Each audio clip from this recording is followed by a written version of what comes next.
Olá, irmãos e irmãs em Cristo! Venho aqui hoje gravar para vocês mais um vídeo do meu canal revelando as profecias da Bíblia. E no vídeo de hoje é Palestra Fé, Vida e Evidências. O tema de hoje é a profecia que abalou o mundo, primeira parte. Antes de eu falar sobre esse assunto, eu preciso da ajuda de vocês para se inscreverem no meu canal revelando as profecias da Bíblia. Deixe seu like, ative os sininhos de notificações para receberem o meu vídeo. Compartilhe com o maior número de pessoas que vocês puderem o conteúdo do meu canal. Preciso da ajuda de vocês. Vamos orar para fortalecer cada vez mais a nossa fé. Querido Deus e Pai, muito obrigado pelo sábado do Senhor que começou ontem ao pôr do sol e que termina hoje ao pôr do sol. 24 horas de adoração e louvor. Por isso, meu Deus, fique comigo nesses minutos e segundos que o Senhor estará comigo. Faça-me de mim o seu servo, para apresentar essas verdades para todos os povos, nações e línguas. Tudo isso agradeço e peço em nome do meu Salvador, Jesus Cristo. Amém. Vamos lá, povo de Deus. Vamos falar de Martim Lutero, que viveu entre 1483 a 1546. Aí está a estátua assustadora do sonho de Nabucodonosor. Martim Lutero que começou o protestantismo contra a Igreja Católica, que estava enganando as pessoas da Idade Média, da Idade Escura, da idade mais difícil, né? Dos anos mais difíceis da vida da população. A tribulação, né?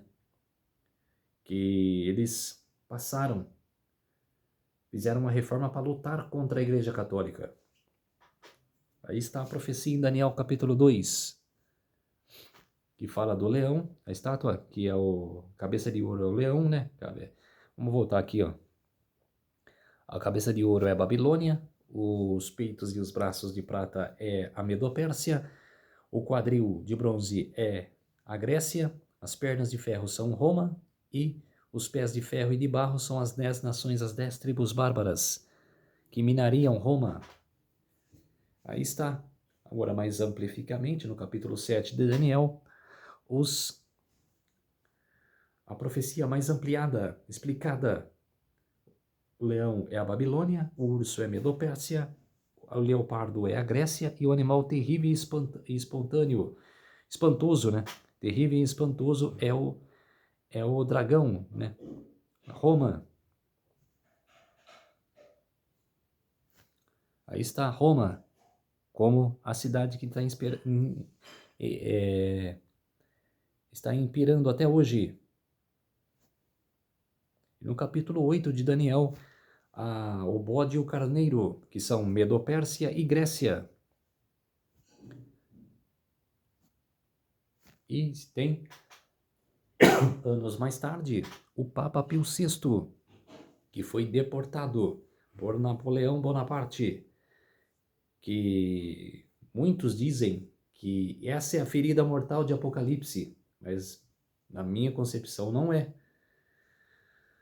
Porque não teve um clamor, igual o Apocalipse fala, não teve aquele clamor geral da população, falando, nossa, o que aconteceu com o Papa? O Papa foi deportado, acabou com o reino do Papa. Não teve. Não teve aquela devoção. Muito diferente o que aconteceu com João Paulo II em 81. Calma. É como se diz, não distorcem a profecia. O Papa Pio VI viveu de 1717 a 1799.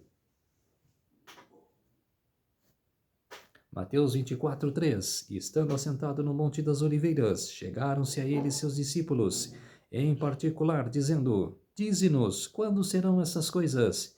E que sinal haverá da tua vinda e do fim do mundo?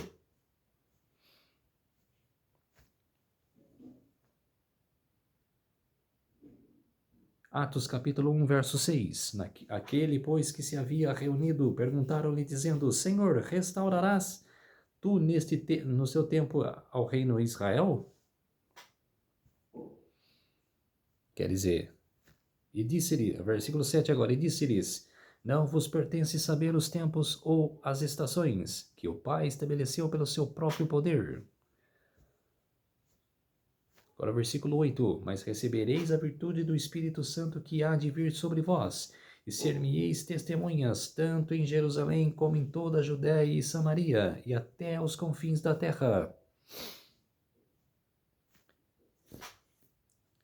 Quer dizer, para não se preocuparem com o que vai acontecer, e sim continuar pregando, continuar propagando a palavra. Morant Brock, nos Estados Unidos, cerca de 300 ministros da palavra então pregando este evangelho do reino, ao passo que neste país, Grã-Bretanha, cerca de 700 da igreja anglicana estão erguendo o mesmo clamor. Exatamente. Tem que pregar a palavra, tem que seguir. Agora mesmo, eu prego mesmo profecia. Estou falando o que vai acontecer no futuro, mas estou continuando a pregar. Por quê? Até que Jesus venha, até que consuma tudo, até que se cumpra tudo. Tenho que seguir pregando a palavra. Não se preocupeis com as coisas que vai acontecer. Continue alertando. Tem Joseph Rolfe, que viveu entre 1795 a 1862. E ele fala, o Senhor não nos deixou sinais dos tempos, para que conhecêssemos pelo menos a aproximação de sua vinda, assim como sabemos que o verão se aproxima pelas folhas da figueira. Continua, sabemos o suficiente pelos sinais dos tempos, para nos convencer a nos preparar para o seu retorno, assim como Noé preparou a arca. Exatamente.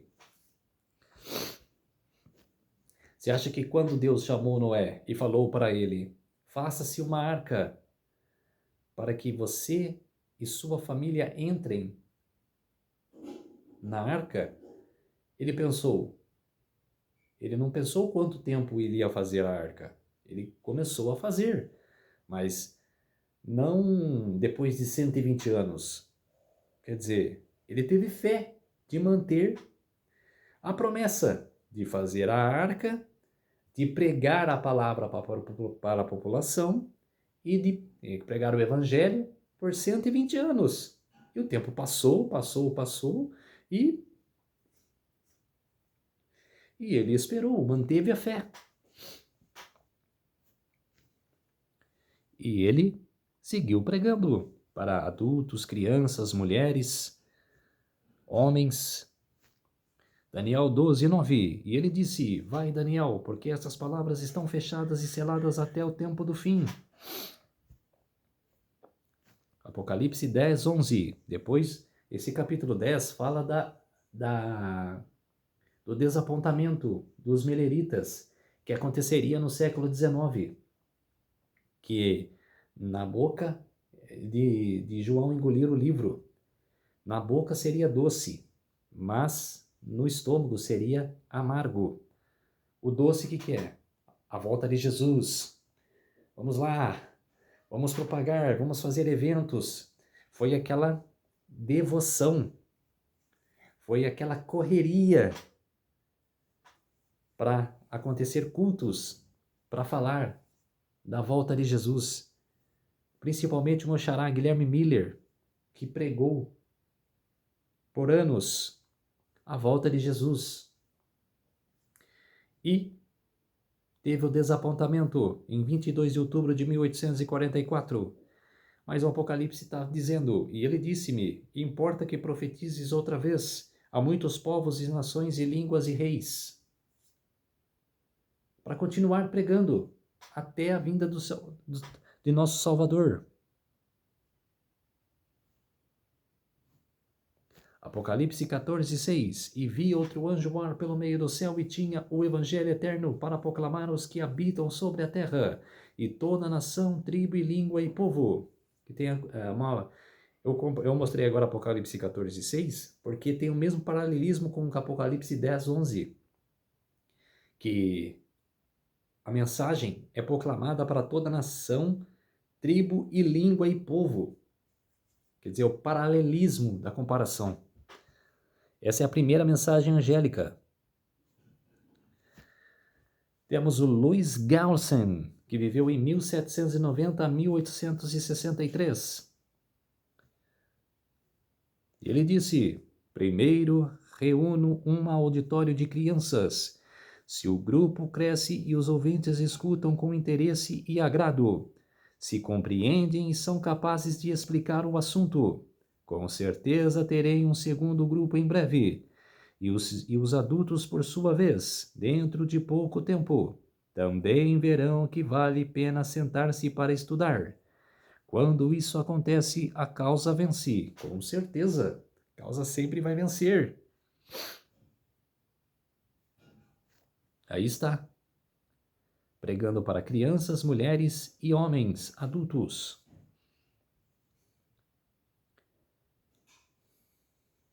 E crianças profetizando. A base disso, sentindo o poder do Espírito Santo sobre elas e de pregar a palavra. Apocalipse 14, 7. E essa é a primeira mensagem angélica. Temei a Deus e dai-lhe glória, pois é chegada a hora de seu juízo. Joel capítulo 2, verso 28. E há de ser que depois derramarei o meu espírito sobre toda a carne, e vossos filhos e vossas filhas profetizarão.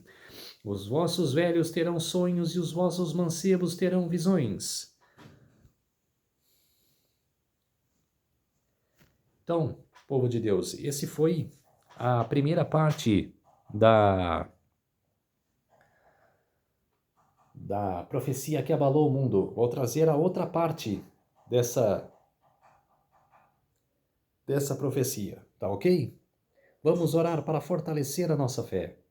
Querido Deus e Pai, muito obrigado por esses minutos e segundos que o Senhor esteve comigo.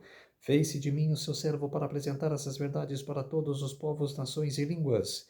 Tudo isso agradeço e peço em nome do meu Salvador, Jesus Cristo. Amém. Então, povo de Deus, se inscreva no meu canal Revelando as Profecias da Bíblia. Deixe seu like, ative os sininhos de notificações para receberem o meu vídeo. Compartilhe com o maior número de pessoas que vocês puderem o conteúdo do meu canal. Preciso da ajuda de vocês. Um feliz sábado a todos e até o próximo vídeo. Tchau!